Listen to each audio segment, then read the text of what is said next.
some of the healing tools that I've used and that I use with my clients to help deal with depression. When you're dealing with a situation right then and there and you got to raise your vibration up, things that I found to work are using colors, bright colors all around your room. Of course, having a clean environment, because when you have a lot of clutter around, then that's the kind of energy that attracts negative energy. So that's when there's a lot of clutter and dirt, then that's the space that attracts that energy of sadness, anger, pain, and all those negative emotions that we want to balance ourselves from. So using bright colors is also very good. Pink, yellow, magenta, and all the blue colors. Blues are very cooling and calming and peaceful, so they help to harmonize you. The color pink, also another loving, nurturing, peaceful color. Magenta is very activating, so when you're in a depressed state, then you're moving at a slower vitality. Your life force is at a lower place than it can be. So using activating colors like magenta, orange, and yellow can be very helpful. And I mean, to put these colors around, just get some material, get some candles or light bulbs of those colors, and that is how you use color therapy to help balance yourself kind of quickly, raise your vibration and change it quickly. Also herbs that I found to help, well, the main one that I know is Dong Quai. Also those relaxing herbs like St. John's wort, valerian, those can be also very helpful. And then using herbs as aromatherapy in the form of oil or burning them.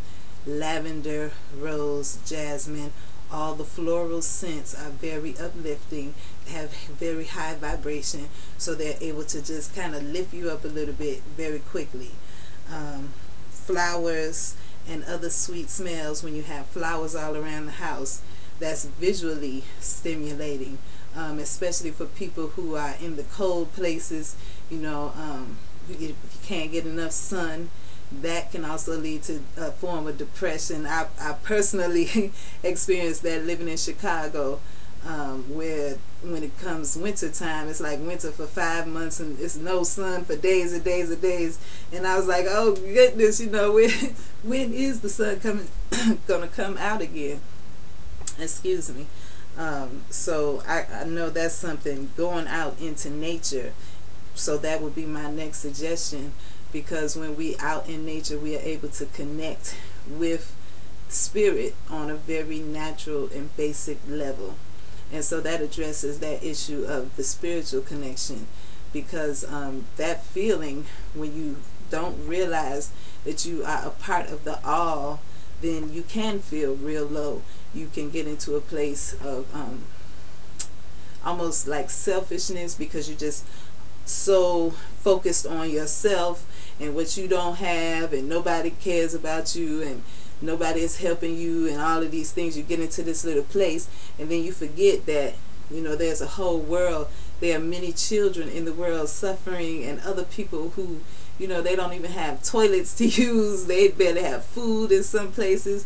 Children don't have parents. So when you know, think about the bigger picture in the whole world and stop just, you know, focusing on yourself, you know, that can help you. Having that spiritual connection and knowing that you are connected to everything in the universe. That's why when you go out into nature, when you sit by the water or sit in the woods or by flowers, it's like, ooh, it just feels good, you know. So that's another way to lift your vibration and help you deal with depression. Also, laughing truly is good medicine. It takes less muscles to smile than it does to frown. And so if we just practice that, you know, also watching good comedy movies, that's a good remedy that I love. And I try to watch something funny every day so that I can make sure I have a good-hearted laugh every day, and that makes me just feel good. And exercise is another thing, because when you don't exercise, your body becomes stagnant.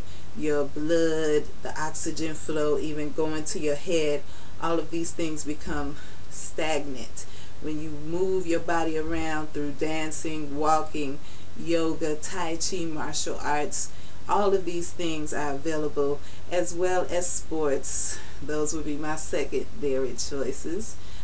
Swimming, skating, bicycle riding. There are many, many choices. And when you just get up, get off that couch, if you're feeling down, get out the bed, open the blinds up, or go right outside and just walk and do some exercise and push yourself. You got to push yourself through the place that you're in. And nobody's going to do it but you. You can't just keep taking the pills and going through this process. When you're going to actually get the healing and the balance is all up to you. And then, of course, dealing with the issues that have you depressed in the first place. A lot of times things happen and truly we don't know how to deal with them because we never really learned how to deal with them. So there are ways in talking to counselors or other elders or other people who are healers to help you get through these things. Also, I remember when I was going through a serious depression back in, I think it was like 1999, and that book, Value in the Valley by Iyanla Vanzant, was an amazing tool in helping to pull me out of that depressive state. And then shortly after that, I got the book Sacred Woman by Queen Afua. And so using those books and actually doing the work, the first one gave us words to work on and think about, because when you're in a depressed state, you just in this little circle, you're not really thinking outside of your box. So when you think of and have other concepts to think about and consider, especially if they're concepts that are helpful to your mental state, then it can alter that place. So you might want to check those books out because they were very valuable. And also I was talking about dealing with your issues. Really take the time to go through with the things that make you sad or angry, the things that happen that you remember, and then there might be some things that you don't remember that you may really have to take that time to think about, and then put that energy of forgiveness in there for yourself, for the person that was hurt or the person who caused the hurt, because truly having that energy of forgiveness, that energy of unconditional and divine love, is a way to help resolve those issues. You can't just continue to hold on to things years and years and years and years and years and years that's hurting you. And if they haven't become a physical disease, if you don't resolve them, sooner or later it could lead to that. So you want to take that time to really and it can take weeks, it could take months, it could take years, but you do feel better when you start that process of forgiveness. You can write letters to people. You can just write letters to the Creator and express how you feel. A lot of it is getting those feelings out into the universe so that you're not holding them anymore.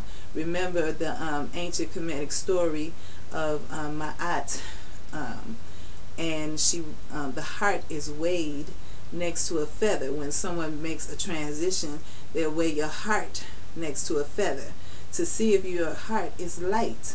And if your heart is light, then you can ascend to the next place.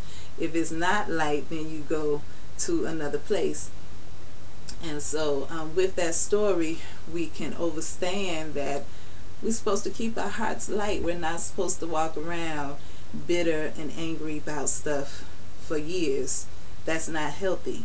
In some cultures, they don't even have anger.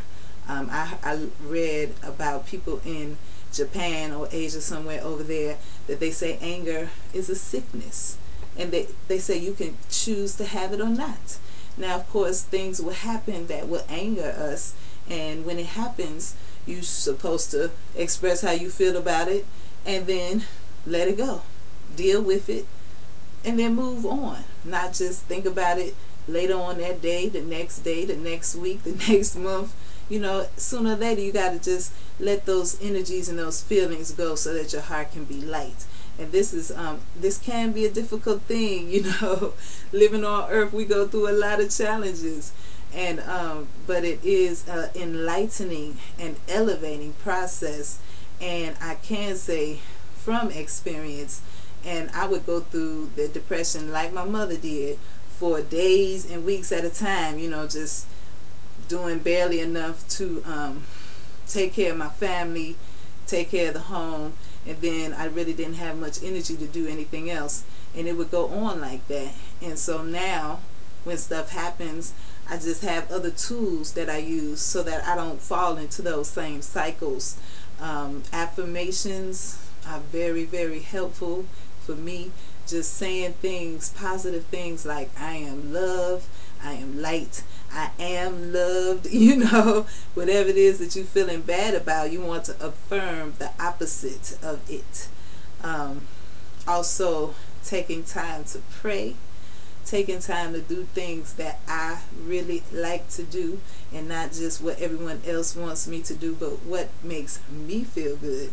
You know, anyone dealing with depression, and hopefully you don't do something that is self-destructive, like spending money you don't have, or eating food that you shouldn't be eating, or drugs and alcohol, you know, all of those kind of things.